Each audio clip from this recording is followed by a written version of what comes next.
సరే అయితే ఈ మోడీ పాలన చేసిన ఈ దశాబ్ద కాలం పాటు కూడా ఒక వృధా కాలమే అంటూ కూడా ఈ వాదన విపక్షాల నుంచి వినిపిస్తోంది. ఇందులో వాస్తవం ఎంత సార్, మీరేమంటారు?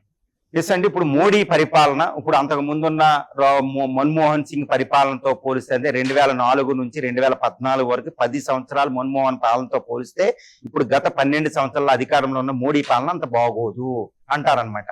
కానీ పరిపాలన అంటే కేవలం ఎకానమీ పర్స్పెక్టివ్ గానే మనం చూడకూడదు.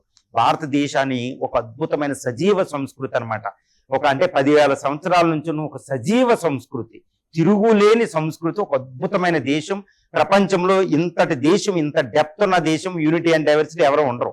మరి ఈ దేశాన్ని పరిపాలించే వాళ్ళని అంత లోతుగా మనం చూడాలి. నా దృష్టిలో ఏంటంటే మోడీ పాలన అనేది ఒక అద్భుతం.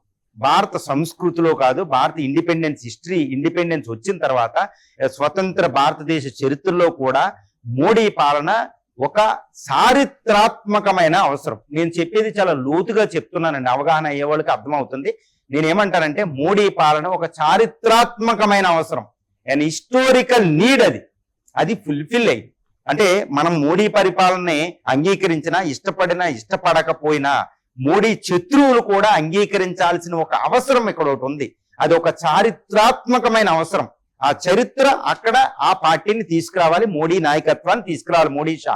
అది చారిత్రాత్మకమైన అవసరం అక్కడ ఫుల్ఫిల్ అయింది. ఏంటి అంటారంటే చాలా లోతుగా చెప్తున్నాను, మోడీ శత్రువులు కూడా దీన్ని అంగీకరించాల్సిందే. అదేంటంటే ఆయన భారత సంస్కృతికి అత్యధిక ప్రాధాన్యత ఇచ్చాడు. గత 80 సంవత్సరాల స్వతంత్ర భారతదేశ చరిత్రలో భారత సంస్కృతికి రివైవ్ అవడానికి, అంటే మనకి స్వతంత్రం వచ్చిన తర్వాత మనం ఎప్పుడు బ్రిటిష్ కొలోనియల్ హిస్టరీలో ఉంటాం, ఎప్పుడు ఇంగ్లీషు. ఒక సమావేశం పెట్టిన ఇంగ్లీష్ వర్డ్సే. కానీ ఆయన G20 సమావేశం పెట్టినప్పుడు, లేకపోతే భారతదేశానికి ఒక విజన్ డిక్లేర్ చేసినప్పుడు అమృతకాల లక్ష్యాలు గుర్తుపెట్టుకోండి. వన్ ఆఫ్ ది వర్డ్, భారత సంస్కృతికి అనుకూలంగా కొన్ని పదాలు రావాలి, భారత భాషలు భారత సంస్కృతికి రావాలి. తర్వాత నేను ఎప్పుడు ఒకటి చెప్తున్నా, కాంగ్రెస్ అప్పీజ్మెంట్ రాజకీయాలు చేసేదా అంటే చేసేది. ఎందుకంటే ఇండిపెండెన్స్ లేకపోతే అది ప్రీస్మెంట్ రాజకీయాలు చేసినా అది మేలుకోలేదు. ఇప్పుడు కాలోనియల్ వారసత్వంతో ఉండేది అన్నమాట. దానికి ఒక ఉదాహరణ చెప్తాను. ఆయన ఇప్పుడు మార్గ్ని, ఏది ఢిల్లీలో ఉన్న ప్రధాన వీధిని సేవా తీర్థ్, ఆ పదం చూడండి ఎంత బ్యూటిఫుల్ గా ఉందో. భారతదేశ సంస్కృతికి అనుకూలంగా పదవి ఇవ్వడం, సేవా తీర్థ్ అని, పిఎంఓ ఆఫీసుని మార్చడం. తర్వాత అండమాన్ అండ్ నికోబార్ ఐలాండ్స్ లో ఝాన్సీ లక్ష్మీబాయిని చంపిని, మన ఇండియన్ ఫ్రీడమ్ లీడర్లను చంపిన నానాసాహెబ్ తాంతియాతో వీళ్ళని చంపిన 1857 తిరుగుబాటులో వాళ్ళ హగ్గ రోజు లాంటి వాళ్ళ పేర్లు దానికి అవసరం అండి. అండమాన్ నికోబార్ దీవుల్లో ఉన్న ఆ యొక్క భారత శత్రువులు, భారతదేశాన్ని అణిచివేసిన సైనిక అధికారుల పేర్లు తీసి ఆయన సుభాష్ చంద్రబోస్ పేరు మీద, లక్ష్మీబాయి పేరు మీద ఐలాండ్స్ పెట్టారు. ఇది మరి ఇప్పుడు దాకా కాంగ్రెస్ గుర్తు పెట్టుకోలేదా? లేకపోతే నిద్రపోయి ఉండొచ్చు, లేకపోతే అక్విజ్మెంట్ ఏదైనా అవ్వచ్చు.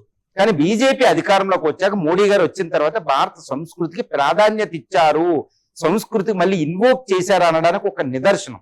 తర్వాత విశ్వగురు, యోగా చూసుకోండి. మనకి సంస్కృతికి రివైవ్ అవడం అంటే అంత ఈజీ కాదనమాట.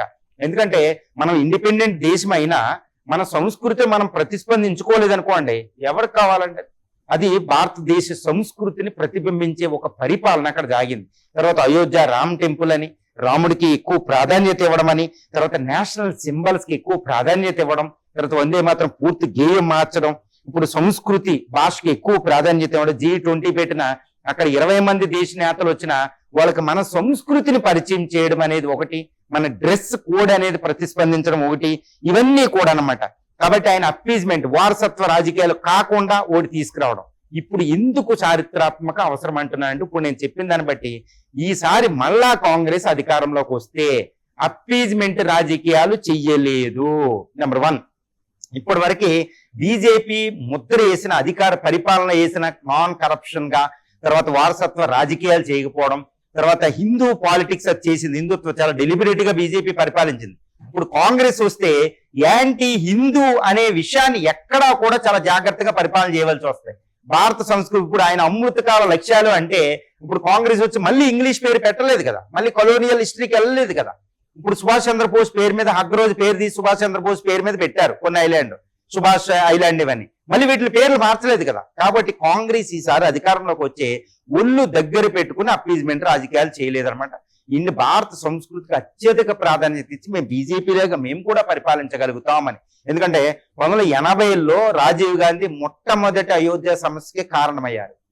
ఎందుకంటే అయోధ్య రామ్ టెంపుల్ ని హిందువులకి ఓపెన్ చేసింది ఆయన, అక్కడ బీజేపీ పట్టుకుంది. మరి అలాంటి అపీజ్మెంట్ రాజకీయాలు అంటారు, అలాంటి ఈసారి మళ్ళీ అదే రాజీవ్ గాంధీ రామాయణానికి పర్మిషన్ ఇవ్వడం కూడా ఒక గుడ్ మార్పేనమాట. అది మనం గుర్తుపెట్టుకోవాలి. కాబట్టి ఈసారి కాంగ్రెస్ బీజేపీ అధికారంలోకి వెళ్ళిన తర్వాత బీజేపీ పెట్టిన కొన్ని వారసత్వాల, భారత సంస్కృతికి సంబంధించిన కొన్ని వారసత్వాలని ఇప్పుడు కాంగ్రెస్ విస్మరించజాలదు.